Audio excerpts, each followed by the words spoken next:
샬롬, 사랑하는 밴쿠버 영락교회 가족 여러분, 지난밤도 평안하셨지요? 오늘은 2021년 4월 22일 목요일 아침입니다. 말씀으로 하루를 여는 내 영혼의 햇빛 비침이 경건의 시간을 시작하게 됩니다. 오늘도 하나님과 동행하는 은혜와 평강의 하루 되시길 기원합니다. 오늘 찬송은 찬송가 35장 큰 영화로우신 주입니다. 함께 찬송하시겠습니다.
함께 기도하겠습니다. 사랑과 은혜가 풍성하신 하나님, 오늘도 저희에게 새 날을 허락해 주셔서 감사합니다. 오늘도 하나님의 말씀 앞에 섭니다. 하나님의 말씀을 묵상할 때 말씀의 비밀을 깨달아 알게 해주시고 그 말씀에 순종하는 하루가 되게 해주시옵소서. 오늘도 저희의 영혼과 삶의 진리의 빛, 은혜의 빛을 비춰 주시옵소서. 예수님의 이름으로 기도드립니다. 아멘. 이제 말씀 묵상 본문을 봉독하겠습니다. 오늘 본문은 출애굽기 10장 1절에서 20절까지 말씀입니다. 오늘도 본문이 길기에 몇 부분만 읽겠습니다. 먼저 1절에서 7절입니다. 여호와께서 모세에게 이르시되 바로에게로 들어가라. 내가 그의 마음과 그의 신하들의 마음을 완강하게 함은 나의 표징을 그들 중에 보이기 위함이며 내게 내가 애굽에서 행한 일들 곧 내가 그들 가운데에서 행한 표징을 내 아들과 내 자손의 귀에 전하기 위함이라. 너희는 내가 여호와인 줄을 알리라. 모세와 아론이 바로에게 들어가서 그에게 이르되 히브리 사람의 하나님 여호와께서 말씀하시기를 내가 어느 때까지 내 앞에 겸비하지 아니하겠느냐. 내 백성을 보내라. 그들이 나를 섬길 것이라. 내가 만일 내 백성 보내기를 거절하면 내일 내가 메뚜기를 내 경내에 들어가게 하리니 메뚜기가 지면을 덮어서 사람이 땅을 볼 수 없을 것이라. 메뚜기가 내게 남은 그것 곧 우박을 면하고 남은 것을 먹으며 너희를 위하여 들에서 자라나는 모든 나무를 먹을 것이며 또 내 집들과 내 모든 신하의 집들과 모든 애굽 사람의 집들에 가득하리니 이는 내 아버지와 내 조상이 이 땅에 있었던 그날로부터 오늘까지 보지 못하였던 것이리라 하셨다 하고 돌이켜 바로에게서 나오니 바로의 신하들이 그에게 말하되 어느 때까지 이 사람이 우리의 함정이 되리이까 그 사람들을 보내어 그들의 하나님 여호와를 섬기게 하소서. 왕은 아직도 애굽이 망한 줄을 알지 못하시나이까 하고 16절부터 20절 말씀입니다. 바로가 모세와 아론을 급히 불러 이르되 내가 너희의 하나님 여호와와 너희에게 죄를 지었으니 바라건대 이번만 나의 죄를 용서하고 너희의 하나님 여호와께 구하여 이 죽음만은 내게서 떠나게 하라.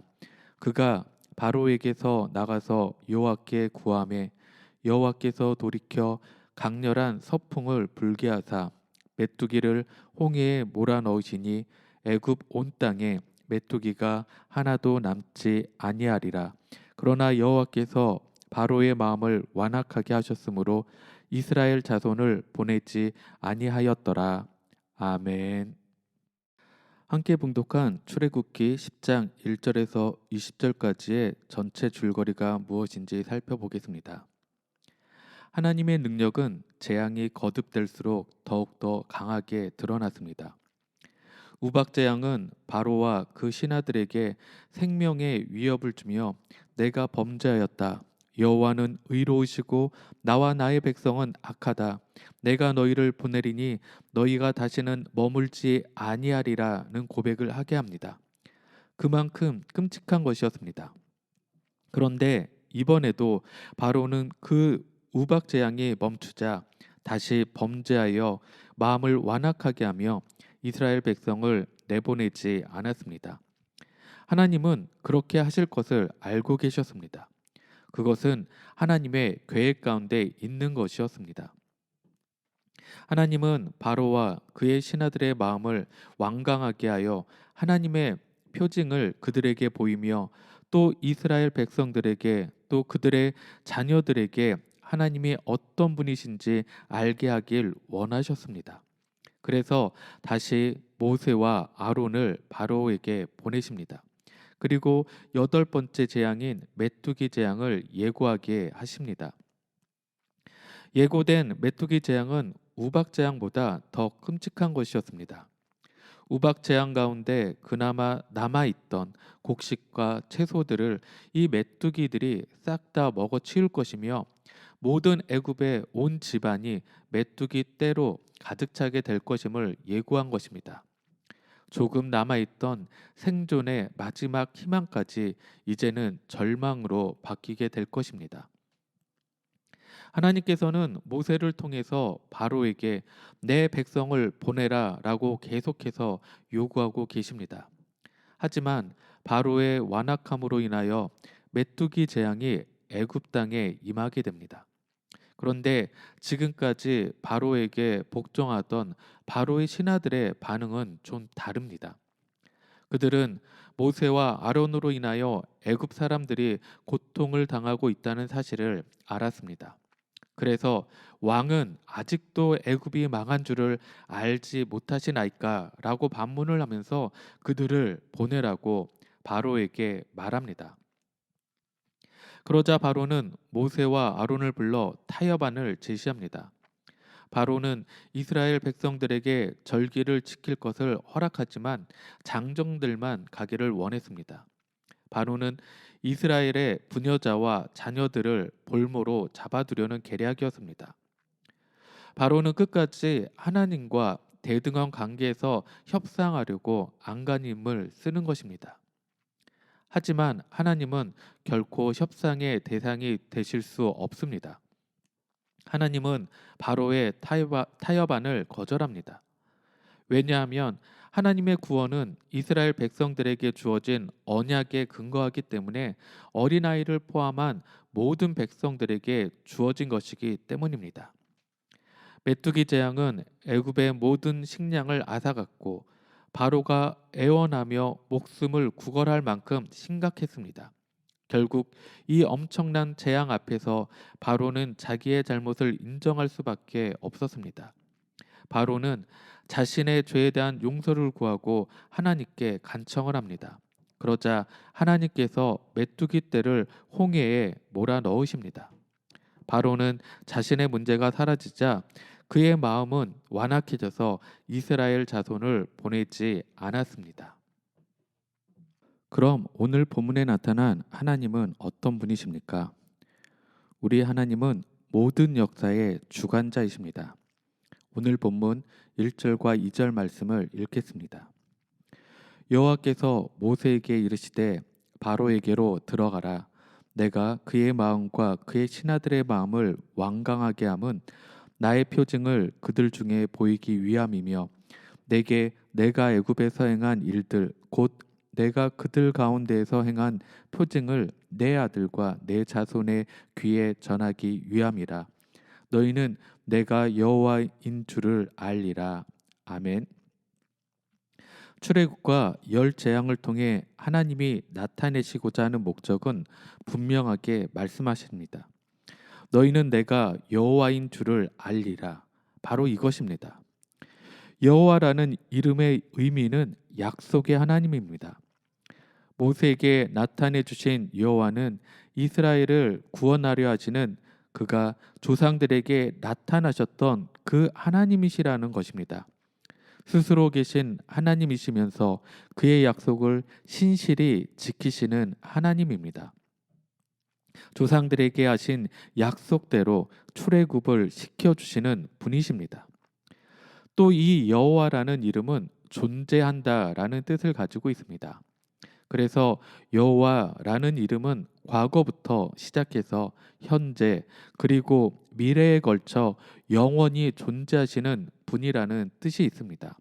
즉 과거 언젠가 다른 신으로부터 창조된 존재가 아니라 영원 전부터 존재하시며 결코 창조된 적이 없는 하나님을 의미한다라는 것입니다. 바로 그 하나님께서 지금 애굽에서 행한 일들, 곧 하나님께서 애굽 백성들 가운데 행한 표징들을 통해 이스라엘 자손들에게 하나님이 누구신지, 또 하나님은 대대로 약속을 지키시는 분이심을 알게 한다는 것입니다. 다시 말하면 하나님께서 교만한 바로에게 여러 번 참회의 기회를 주시면서 그가 항복할 때까지 애굽에 여러 재앙을 내리시는 이유는 애굽에서 행한 일들이 이스라엘 자손들의 뇌리 속에 깊은 흔적으로 남아 앞으로 다가오는 세대에게 뚜렷한 증거로 기억되게 하며 그것을 통해 하나님을 알고 또한 믿게 하기 위해서라는 것입니다. 재앙과 표징들의 목적이 바로를 회개시키기 위함이 아니라 하나님께서는 그의 자녀들이 자자손손 하나님을 믿도록 교육하시는 것입니다. 출애굽 1세대에만 그치는 것이 아니라 영원토록 기념이 되도록 한 것입니다. 이러한 표징들은 지금 우리에게도 전해지면서 하나님이 진정한 하나님이심을 믿도록 교육하고 있지 않습니까? 하나님의 모든 행하심은 과거와 현재와 미래를 다 포함하는 것임을 잊지 말아야 합니다. 이 모든 일들이 하나님의 역사신 가운데 있음을 우리는 기억해야 하는 것입니다. 또 하나님께서 재앙을 시작하시고 끝내셨음을 증언하고 계십니다. 메뚜기를 불러온 것은 하나님이 준비하신 동풍이었고 몰아낸 것 역시 하나님이 준비하신 서풍이었습니다. 하나님께서 모든 것을 주관하고 계신 것입니다. 모든 역사의 주인은 다른 이가 아닌 오직 하나님이십니다. 하나님의 계획은 정확합니다. 하나님께서는 계획을 완전하게 세우시고 완전하게 이루십니다. 하나님의 계획이 날마다 구체적으로 정확하게 이루어지고 있습니다. 하나님께서는 영이시기 때문에 우리의 육안으로는 하나님을 볼 수 없지만, 그러나 지금 이 시간에도 하나님께서는 하나님의 권능의 손으로 이 세상을 이끌어가고 계십니다. 우리의 인생에서도 늘 하나님의 계획하심이 존재합니다. 보이지 않아도 모든 역사를 주관하시는 분은 하나님이십니다. 그 하나님께서 지금 우리를 통해, 또 우리의 자녀를 통해, 손자 손녀를 통해 일하고 계십니다. 우리의 모든 주권이 주님께만 있음을 인정하며 그 주님과 늘 동행하는 여러분 모두가 되시길 주님의 이름으로 축복합니다. 그럼 오늘 말씀이 나에게 주시는 교훈과 메시지는 무엇입니까? 우리 인생에 어려움이 다가올 때 진정한 용서를 구하고 끝까지 기도하라는 것입니다. 오늘 본문 16절에서 17절 말씀을 읽겠습니다. 바로가 모세와 아론을 급히 불러 이르되 내가 너희의 하나님 여호와와 너희에게 죄를 지었으니 바라건대 이번만 나의 죄를 용서하고 너희의 하나님 여호와께 구하여 이 죽음만은 내게서 떠나게 하라. 아멘. 이미 임한 7가지 재앙과 이번 재앙이 다른 점은 처음으로 바로가 하나님께 용서를 구한다는 사실입니다. 모세가 애굽 땅 위에 지팡이를 드니까 여호와께서 동풍을 불게 하십니다. 당시 애굽에 임하는 메뚜기 떼들은 남서지방으로부터 남풍 또는 서풍을 통해 날아왔다고 합니다. 그런데 상식과 달리 동풍이 불어 메뚜기 떼가 애굽으로 날아온 것입니다. 천지의 주관자이신 하나님은 바람까지도 조절하셔서 하나님의 뜻을 이루어 가신다는 것을 보여주는 것입니다. 땅이 어두울 정도로 메뚜기 떼가 날아와 푸른 것은 남기지 않고 다 먹어버립니다. 이렇게 되자 바로가 항복하는 것입니다. 내가 너희의 하나님 여호와와 너희에게 죄를 지었으니 바라건대 이번만 나의 죄를 용서하고 너희의 하나님 여호와께 구하여 이 죽음만은 내게서 떠나게 하라. 그는 다시 한번 우박의 재앙이 임했을 때와 마찬가지로 자신이 하나님께 죄를 짓게 되었다고 고백했던 것입니다. 특별히 바로의 이 고백 중 이번만이라는 말이 눈에 들어옵니다. 이번만이라는 이 단어는 우리에게도 전혀 낯선 단어만은 아닐 것입니다. 돌이켜보면 우리 역시 하나님 앞에서 이번만이라는 기도를 얼마나 많이 올려드렸습니까? 주님, 이번 한 번만 용서해 주십시오. 제가 다시 제대로 하나님을 섬기며 살겠습니다. 이번만 봐주십시오. 다음에는 하나님의 말씀을 잘 듣겠습니다. 라고 기도하지 않으셨습니까? 저도 생각해 보면 참 많이 이렇게 기도했던 것 같습니다. 그런데 문제는 저렇게 기도해 놓고 그 일이 해결되면 그때 하나님 앞에 약속했던 말들은 언제 했는지 다 잊어버리고 다시 예전 그대로의 모습으로 살아가는 것이 우리의 모습 아닙니까? 우리가 이번만이라고 기도했던 것은 그만큼 간절했기 때문입니다. 정말 우리의 생명의 문제가 걸려 있을 때 간절하게 기도할 때 이 말을 우리는 쓰는 것입니다. 그러면 이제 바로는 약속대로 이스라엘 백성들을 애굽 땅에서 나가도록 허락했을까요? 공교롭게도 아니었습니다. 그는 또다시 하나님께 맹세한 약속을 어겼습니다. 이번만이라는 말이 무색하게 되는 순간입니다. 사랑하는 여러분, 혹시 지금 우리도 바로처럼 이번만 하는 마음으로 신앙생활을 하고 있는 것은 아닐까요?